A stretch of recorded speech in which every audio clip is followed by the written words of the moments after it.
600 বার কিন্তু আমাদের 24 ঘন্টার মধ্যে কিন্তু এই স্পন্দন কিন্তু জন্ম মৃত্যুতে নিহিত।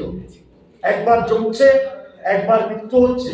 আমাদের যে হৃৎপিণ্ডের যে বিট সেটা কিন্তু 21,600 বার কিন্তু 24 ঘন্টার ভিতরে বিট হয়। সেখানে কিন্তু আমার জন্ম মৃত্যু নিহিত। একটা শ্বাস যদি বন্ধ হয়ে যায় আমি হার্ট অ্যাটাক করি, একটা শ্বাস যদি আপনার রুদ্ধ হয় আমি স্ট্রোক করি। আমাকে কিন্তু হসপিটালে নেওয়ার সময় থাকে না। আমার যে ভাইটি চলে গেছে জিতেন্দ্র সিংহ, আপনারা জানেন 7টা আপনার চয়েসের মালিক। দিলীপ বৈদ্যকে অনেকে চিনেন আপনারা, আমার গুরু ভাই।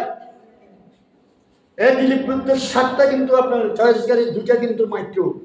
যে মানুষটা 220 টাকা বেতনের চাকরিতে রিটায়ারমেন্ট করেছে, এবং উনি আর ইতিহাস বললাম না, উনি আমার এখানে কিন্তু প্রতিদিন কিন্তু 2.5-3 বছর কিন্তু উনি কিন্তু আমি মা উনি দিলীপ বৈদ্যদা একই জায়গায় বসে কিন্তু প্রার্থনা করতাম সন্ধ্যাবেলা।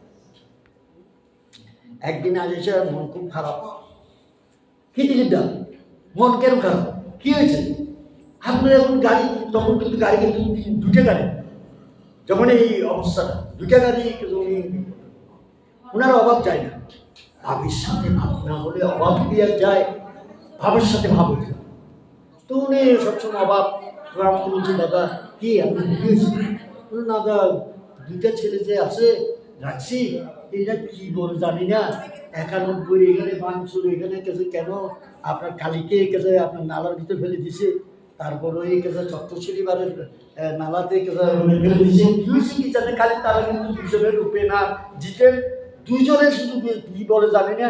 আমি দাদা তো বিপদে পড়ে গেছি, এটা যদি চলে যাইতো আমার আমি আর কোথায় লোক পাবো হঠাৎের মধ্যে, আমি খুব ভয় আছে দাদা। আপনি একটু সকালবেলা যাবেন, একটু আমাকে সস্তুনি জল দেন, আর আপনি সকালবেলা একটু যাবেন। আজ আপনার কাছে সত্যানুসরণ আছে? সত্যানুসরণ তো কাছে নাই, ধর্ম সত্যানুসরণটা দিবেন।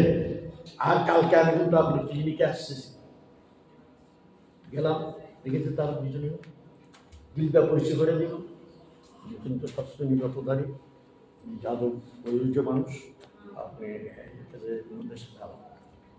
আমি কি করলাম, অমৃতের সিংহতে আমাদের রবীন্দ্রের একটা সংকলক আছে, সেখানে কিন্তু বড় বড় মনীষীদের লেখা মানে উল্লেখ আছে। সে দেশবন্ধু চিত্তরঞ্জন, সে আপনার নেতাজি সুভাষ বসু, সে আপনার জাদু সম্রাট পিসি সরকার, তারপর আপনার গান্ধীজি আপনার দেশবন্ধু চিত্তরঞ্জনের শ্রাদ্ধ হয়েছিল কিন্তু হিমায়তপুরের সেই আশ্রমে, তিনি ঠাকুরের শিষ্য ছিলেন। তাহলে এরকম অনেক কিন্তু অনেকের উল্লেখ আছে, তারা কোন সময় ঠাকুরের কাছে গেছেন। এই বইটা আমি বলে যে আপনি সত্যানুসরণ করুন, তো করেন দাদা দিয়েছে না? হ্যাঁ দিয়েছি, ভালো লাগতেছে খুব, এটাও আমি এটা পড়বো দাদা। এখন দিলীপদা প্রতিদিন আসে, জিজ্ঞাসা করি দিলীপদা কি খবর, আপনার ওই এস্টাবলিশ কি খবর? আগের থেকে একটু চেঞ্জ দেখতেছি। আমাকে 3 দিনের দিন বলছে আগের থেকে একটু চেঞ্জ দেখতেছি। আমি যে আপনি চিন্তা করবেন না, আপনি দেখবেন ছেলেগুলি কিন্তু ভালো। আমি 2টাকে দেখেছি, এটা মণিপুরি, আরেকটা হচ্ছে এমনি হিন্দু সম্প্রদায়ের, 2টা ছেলে ভালো। এগুলি ব্যাপার হচ্ছে কি করবেন, এখন পরিস্থিতির কারণে এরা বিভ্রান্ত হয়ে গেছে, মনে হয় এদেরকে কোনো লোক দেখেছি। আমি এটা বললাম না অপেক্ষা। আমাকে 1 সপ্তাহ পরে এসে আসছে, কি ব্যাপার আজকে খুব হাসতেছেন দাদা, প্রার্থনা করতে আসছে, একসাথে প্রার্থনা। কি হয়েছে দাদা?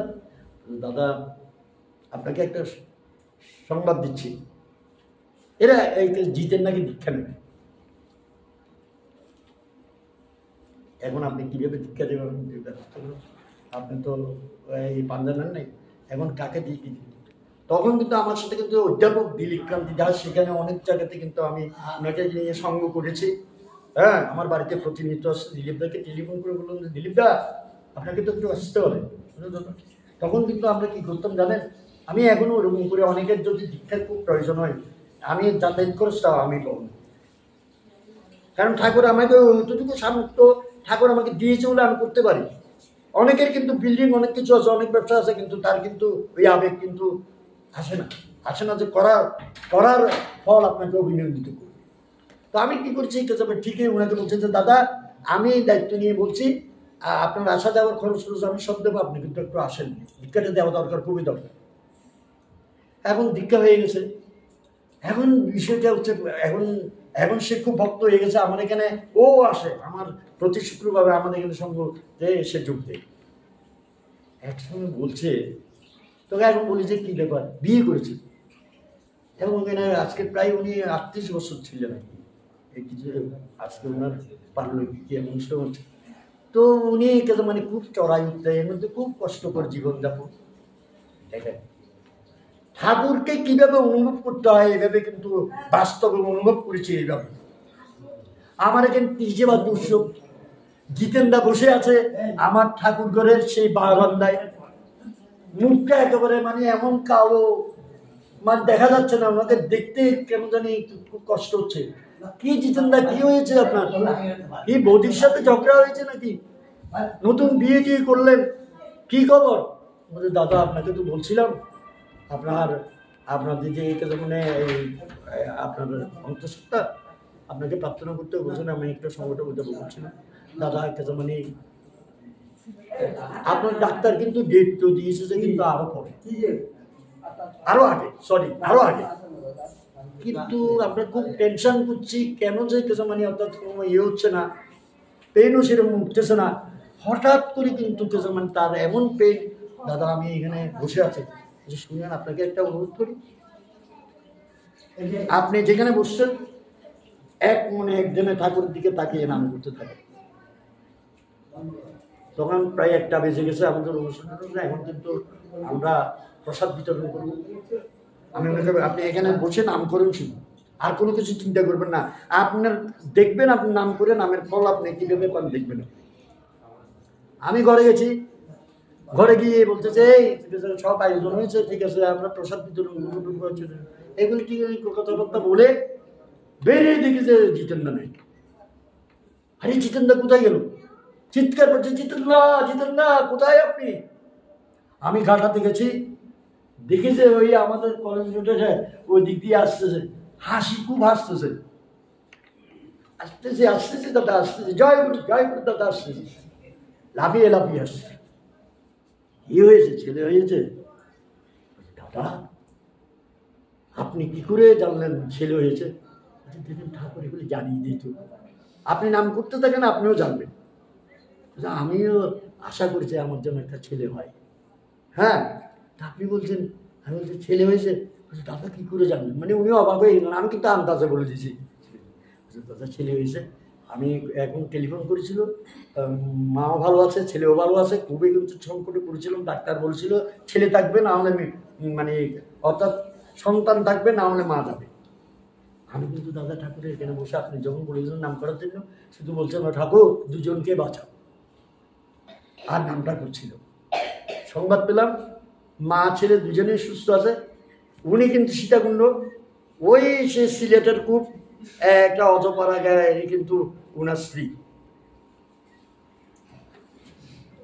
রেজাল্ট পেল, তাহলে কি সেদিন 30-এ বাধ্য। আমি আপনাদেরকে কয়েকটা ঘটনা বলতে চাই। একটা হচ্ছে আমার দিদির মৃত্যু 30-এ বাধ্য। আমার কাছে মানে এই দাদার প্রথম সন্তান 30-এ বাধ্য। আমি বললাম যে নাম করতে দেন, এবং উনি সব মানে পাওনা দিয়ে, দ্বিতীয় সন্তানের কথা বলি, পাওনা দিয়ে ওনার হাতে 500 টাকা দাম। এদিকে স্ত্রীর এত পেইন উঠেছে, এমন পেইন উঠেছে, সন্ধ্যাবেলা ওই মহিলা উনি হসপিটালে যাচ্ছে, আর সন্ধ্যাবেলা উনি ঠাকুরের সামনে কতগুলি কিসমিস আর আপনার ধূপ বাতি দিয়ে গেছে। মহিলা কিন্তু দীক্ষা হয়নি, তার দিয়ে গেছে। আমার মেয়েটি লক্ষ্য করে বলছে কিন্তু মা মেয়ে লোককে কেমন নেই, এই সন্ধ্যাবেলা কি করে এরকম সন্ধ্যাবেলা বেরিয়ে যাচ্ছে। আমার মেয়েটি বুঝতে পারেন, আমি বলছি কোনো কারণ আছে। পরে উনি বললেন আমি দাদা যাওয়ার সময় ভাবলাম ঠাকুরকে প্রণাম করে যাই, ঠাকুর যাই করে হবে। আপনার দাদার কাছেও মানে পরে আমাকে বর্ণনাটা দিচ্ছে, দাদার কাছেও টাকা নাই যে হসপিটালে ভর্তি করে আমাকে অপারেশন করাবে বা এই করবে, এটা কাছে মানে একটা চিন্তা ছিল। এখন ডাক্তার জবাব দিয়ে দিয়েছে ছেলে থাকবে না হলে মা থাকবে। এখন উনি বলছে যে মা থাকুক, আমি তার একটা সন্তান পেতে পারি, কিন্তু ছেলে গেলে যাক। এই ভদ্রলোক তারপর আবার গিয়ে ভাইকে টেলিফোন করেছে, ভাই আপনার মেডিকেল কলেজে সেখানে কিন্তু সে কিন্তু ভেহিকেলের দায়িত্বে। ভাইকে বলছে, ভাই আমি তো আসছি, তুমি একটা অ্যাম্বুলেন্স পাঠিয়ে দাও, এখন তো তোমাদের বৌমার কাছে এই অবস্থা। আচ্ছা ঠিক আছে, তুই আমাকে আর একটু আগে ফোন করতে, এখন তো আমি সব গাড়ি টাড়ি বুঝ দিয়ে ঘরে ঢুকে গেছি। আচ্ছা যা, চিন্তা করিস না, আমি আসতেছি। এসে ঢুকেছে, এখন নার্স বলছে, আরে আপনি বড় ভাগ্যবান মানুষ, ডাক্তার বলে গেল ছেলে মারা যাবে, না হলে কিন্তু মা মারা যাবে। এখন তো দেখি যায় নর্মাল ডেলিভারি। ঠাকুর অনুকূল চন্দ্র হচ্ছে এই যে প্রত্যক্ষ প্রমাণ। আমি দিদির সামনে বলছি, আমার দিদি উপস্থিত আছে, দিদি জানে এই সমস্ত কথা, বুঝলেন? তাহলে ছেলেটা হলো কি ওই ভাদ্র মাসে 1 সপ্তাহ ব্যবধান, মানে অর্থাৎ পরবর্তীতে ছেলেটা হয়েছে। আজকে উনি সকালবেলা উঠে ফুল তুলবে, সবাইকে বিলাবে, ধরেন কোথায় ফুল তুলছি তো না, কোথায় তো সবাই ফুল তুলবে, আবার আমার দুয়ারে কিন্তু 5টা ফুল দিয়ে যাবে, ফুল দিয়ে বলবো যে এগুলি মানে সেবার কাজে লাগাচ্ছে। তো এমন ব্যাপারটা আগের দিনও আসছে, আইসিয়ার কাছে মানে দিদি বলছে আমাদের সাথে একটু পারিবারিক খুব ঘনিষ্ঠতা, বলছে যে এই আমি আজকে স্টিভিতে দিয়ে আসছি, গিয়ে দিদির এখানে ফল টল নিয়ে গেছে ঠাকুরের জন্য, ওইখানে ঠাকুরের আসনে দেওয়ার জন্য, দেখি যে দিদির এখানে পান ফুরিয়ে গেছে। এটা বলছে মাত্র কি করছে, দিদির টাকাও তো আমার হাতে আছে, পান কোথায় রাত্রেবেলা তুমি যেও না, নিয়ে শুধু শুধু কষ্ট করে যেও না, দাদা আবার নিচে নেমে আবার তালা খুলে ইয়ে করতে হবে, তুমি কালকেই গিয়েও যেও না। না, দিদিকে কাছে মানে পানটা দিয়ে না, সে দিদি রাত্রে পান খেতে পারবে, পান সুপারি এনে আমার দিদি বলছে, দিদি আপনি 50টা টাকাও পাবেন, আর এটা দিয়ে গেলেন, কোথাও আপনি রাত্রেবেলা কেন আসছো? মিনা রাগ করবে না, কিন্তু মিনাদি কিন্তু বাধা দিয়েছে। কিন্তু ওই আবেগটা দেখেন, গুরু ভাইয়ের প্রতি কি আবেগটা, গুরু বোনের প্রতি, যে মন যদি তোর কাছে মানে পান খেতে পারে, আবেগে কিন্তু চলেছে। স্ত্রী মানা করেছে, স্ত্রী আবার বলছে, এখানে এসে বলছে মিনা রাগ করবে। স্বামী স্ত্রী এই যে সম্পর্ক, স্বামী স্ত্রীর সম্পর্কটা এমন হতে হয়, আপনার পানি আছে কি পানি আছে দাদা শেষ করে দিচ্ছে, আপনার যদি কোনো গাড়ি থাকবে, এখান থেকে তো 1টা বাজে গেছি, 2টা বাজে গেছি, আমি অজপাড়া গায়ে থেকে আপনার কাছে মানে সেই জামালপুর, সে অজপাড়ার ভিতর, সেখানে কিন্তু তখন কিন্তু রাস্তাঘাটও ঠিক ছিল না, সেইখান থেকে কিন্তু 1:30 বাজে কিন্তু বেরিয়েছি, 2:30 বাজে গাড়ি তুলতে গেলে গাড়ি কিন্তু থামিয়ে, গাড়ি কিন্তু হঠাৎ করে কোনো গাড়ি পাচ্ছি না, হঠাৎ করে একটা গাড়ি এসে আমাদেরকে বসিয়ে দিয়েছি। যাই হোক, অনেক কথা বললাম, আপনাদের ধৈর্য চ্যুতি ঘটিয়েছি, হয়তো আমি ক্ষমা চেয়ে নিচ্ছি।